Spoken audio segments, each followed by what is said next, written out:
Hello ನಮಸ್ಕಾರಪ್ಪ ಎಲ್ಲ ದೊಡ್ಡ ಮಂದಿಗೆ. ಇವತ್ತಿನ ಹೊಸ ವಿಡಿಯೋದ ಏನಪ್ಪ ಅಂದ್ರೆ ಒಂದು ಕಡಿಮೆ ಬಜೆಟ್ನಲ್ಲಿ ಯಾವ ರೀತಿಯಾಗಿ ಒಂದು ಕೋಳಿ ಸಾಕಾಣಿಕೆಯನ್ನು ಪ್ರಾರಂಭ ಮಾಡ್ಬೋದಂತ ತಿಳಿಸ್ಕೊಡ್ತೀನಿ ಫ್ರೆಂಡ್ಸ್. ನೀವಿನ್ನೂ ನಮ್ಮ ಚಾನಲ್ಗೆ ಸಬ್ಸ್ಕ್ರೈಬ್ ಆಗಿಲ್ಲ ಅಂದರೆ ದಯವಿಟ್ಟು ಚಾನಲ್ಗೆ ಸಬ್ಸ್ಕ್ರೈಬ್ ಅಂತ ಹೇಳ್ತಾ, ಈ ಒಂದು ವಿಡಿಯೋ ನಿಮ್ಗೆ ಇಷ್ಟ ಆಗಿದ್ದರೆ ಲೈಕ್ ಮಾಡಿ, ಶೇರ್ ಮಾಡಿ, ಕಮೆಂಟ್ ಮಾಡಿ ಅಂತ ಹೇಳ್ತಾ ಬನ್ನಿ ವಿಡಿಯೋನ ಶುರು ಮಾಡೋಣ. ಕಡಿಮೆ ಖರ್ಚಿನಲ್ಲಿ ಕೋಳಿ ಸಾಕಾಣಿಕೆ ಮಾಡುವುದು ಒಂದು ಲಾಭದಾಯಕ ಉಪಕಸುಬಾಗಿದೆ. ಇದನ್ನು ಹಳ್ಳಿಗಾಡಿನ ಪ್ರದೇಶಗಳಲ್ಲಿ ಅಥವಾ ಮನೆಯ ಹಿತ್ತಲಿನಲ್ಲಿ ಲಭ್ಯವಿರುವ ಸಂಪನ್ಮೂಲಗಳನ್ನು ಬಳಸಿಕೊಂಡು ನೀವು ಇದನ್ನು ಯಶಸ್ವಿಯಾಗಿ ಮಾಡಬಹುದು. ಕಡಿಮೆ ಹೂಡಿಕೆಯಲ್ಲಿ ಕೋಳಿ ಸಾಕಾಣಿಕೆ ಮಾಡಲು ಈ ಕೆಳಗಿನ ಸಲಹೆಗಳನ್ನು ಪಾಲಿಸಿ. ಮೊದಲನೇದಾಗಿ ಏನಪ್ಪ ಅಂದ್ರೆ ತಳಿಗಳ ಆಯ್ಕೆ, ಸೆಲೆಕ್ಷನ್ ಆಫ್ ಬ್ರೀಡ್.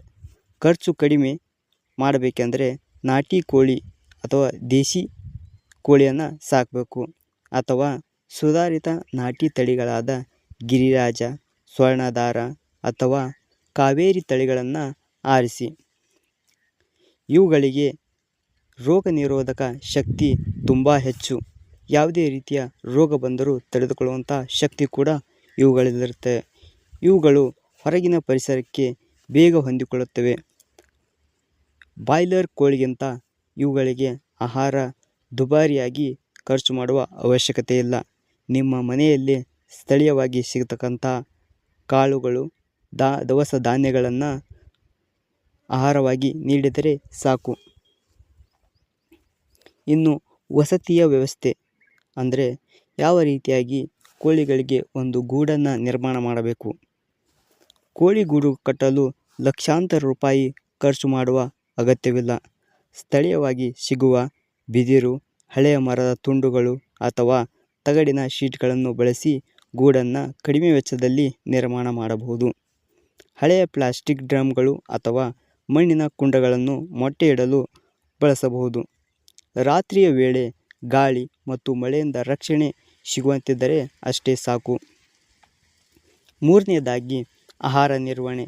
ಯಾವ ರೀತಿಯಾಗಿ ಇವಕ್ಕೆ ಆಹಾರವನ್ನು ನೀಡಬೇಕಪ್ಪ ಅಂದ್ರೆ, ಕೋಳಿ ಸಾಕಾಣಿಕೆಯಲ್ಲಿ ಅತಿ ಹೆಚ್ಚು ಖರ್ಚಾಗುವುದು ಆಹಾರಕ್ಕೆ.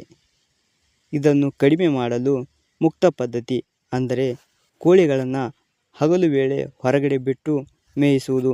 ಇದರಿಂದ ಒಂದು ಆಹಾರದ ಖರ್ಚು ಕಡಿಮೆಯಾಗುತ್ತದೆ. ಅವುಗಳೇ ಹೊರಗಡೆ ಹುಳು, ಹುಪ್ಪಟೆ, ಗೆದ್ದಲು ಮತ್ತು ಹಸಿರು ಹುಲ್ಲುಗಳನ್ನು ತಿನ್ನುತ್ತವೆ. ಇದರಿಂದ ಆಹಾರದ ಒಂದು ಖರ್ಚನ್ನು ಕಡಿಮೆ ಮಾಡಬಹುದು.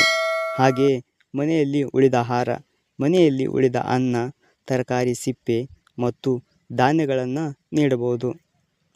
ಅಗ್ಗದ ಪರ್ಯಾಯ ಅಕ್ಕಿ ತೌಡು, ಜೋಳದ ನುಚ್ಚು ಅಥವಾ ಅಜೋಲಾ.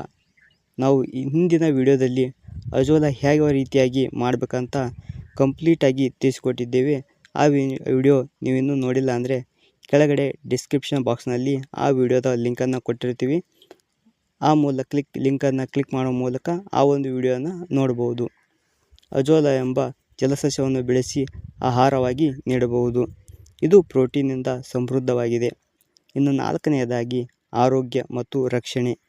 ಲಸಿಕೆ, ವ್ಯಾಕ್ಸಿನೇಷನ್. ರೋಗ ಬಂದ ಮೇಲೆ ಚಿಕಿತ್ಸೆ ಕೊಡುವುದಕ್ಕಿಂತ ಮುಂಚಿತವಾಗಿ ರೋಗ ಬರುವುದನ್ನು ತಡೆಯಬಹುದು. ಇವುಗಳಿಗೆ ರಾಣಿಖೇತ್ನಂತಹ ಕಾಯ್ದೆಗಳು ಲಸಿಕೆಗೆ ಹಾಕಿಸುವುದು ಉತ್ತಮ. ನೈರ್ಮಲ್ಯ. ಗೂಡುಗಳನ್ನು ದಿನಾಲು ಸ್ವಚ್ಛ ಮಾಡಲು ಆಗದಿದ್ದರೆ, ಸಮಯವಿಲ್ಲದಿದ್ದರೆ ಗೂಡನ್ನು ವಾರಕ್ಕೆ ಒಮ್ಮೆ ಆದರೂ ಸ್ವಚ್ಛಗೊಳಿಸಬೇಕು ಮತ್ತು ಸುಣ್ಣದ ಪುಡಿ ಸಿಂಪಡಣೆ ಮಾಡಿದರೆ ರೋಗಗಳನ್ನು ಹರಡುವುದನ್ನು ಕಡಿಮೆ ಮಾಡಬಹುದು. ಇನ್ನು ನೈಸರ್ಗಿಕ ಔಷಧಿ. ರೋಗವನ್ನು ಬರೇ ಹಾಗೆ ತಡೆಗಟ್ಟುವ ಒಂದು ನೈಸರ್ಗಿಕ ವಸ್ತುಗಳನ್ನು ಯಾವ ರೀತಿ ಬಳಕೆ ಮಾಡಬೇಕಪ್ಪ ಅಂದ್ರೆ, ನೀರಿನಲ್ಲಿ ಸ್ವಲ್ಪ ಅರಿಶಿಣ ಅಥವಾ ಬೆಳ್ಳುಳ್ಳಿಯನ್ನು ಬೆರೆಸಿ ಕೊಡುವುದರಿಂದ ಇದರಿಂದ ಕೋಳಿಗಳಿಗೆ ರೋಗ ನಿರೋಧಕ ಶಕ್ತಿ ಹೆಚ್ಚಾಗುತ್ತದೆ. ಇನ್ನು ಲಾಭದ ಲೆಕ್ಕಾಚಾರ. ಹೂಡಿಕೆ ಕಡಿಮೆ, ಮನೆಯಲ್ಲಿರುವ ವಸ್ತುಗಳನ್ನು ಬಳಸಿ. ಆಹಾರದ ಖರ್ಚು 60ರಿಂದ 70% ಉಳಿತಾಯ ಮುಕ್ತ ಪದ್ಧತಿಯಲ್ಲಿ. ಮಾರುಕಟ್ಟೆ. ನಾಟಿ ಕೋಳಿ ಅಥವಾ ಮೊಟ್ಟೆಗಳಿಗೆ ಯಾವಾಗಲೂ ಒಂದು ಹೆಚ್ಚಿನ ಬೇಡಿಕೆಯಲ್ಲೇ ಇರುತ್ತದೆ. ಇದನ್ನು ಆರೋಗ್ಯವಾದ ಒಂದು ಪ್ರೋಟೀನ್ ಭರಿತ ಮೊಟ್ಟೆಗಳಾಗಿರ್ತವೆ. ಇದನ್ನು ಕೆಲವರು ತುಂಬ ಇಷ್ಟಪಟ್ಟು ತಿನ್ನುತ್ತಾರೆ. ನೀವು ಮೊದಲಿಗೆ ಹೆಚ್ಚಿನ ಪ್ರಮಾಣ ಕೋಳಿ ಸಾಕಾಣಿಕೆ ಮಾಡದೆ ಕಡಿಮೆ ಒಂದು 10 ರಿಂದ 20 ಕೋಳಿಗಳನ್ನು ಆರಂಭಿಸಿ ನಂತರ ಅವುಗಳಿಂದ ನಿಮಗೆ ಅನುಭವ ಹೊಂದಿದ ನಂತರ ಹಾಗೆ ಅವುಗಳ ಸಂಖ್ಯೆಯನ್ನು ಹೆಚ್ಚಿಸುತ್ತಾ ಹೋಗಿ. ಈ ರೀತಿ ನೀವು ಒಂದು ಕೋಳಿ ಸಾಕಾಣಿಕೆ ಮಾಡುವುದರಿಂದ ಒಂದು ಉತ್ತಮವಾದ ಲಾಭವನ್ನು ಪಡಿಬೋದು.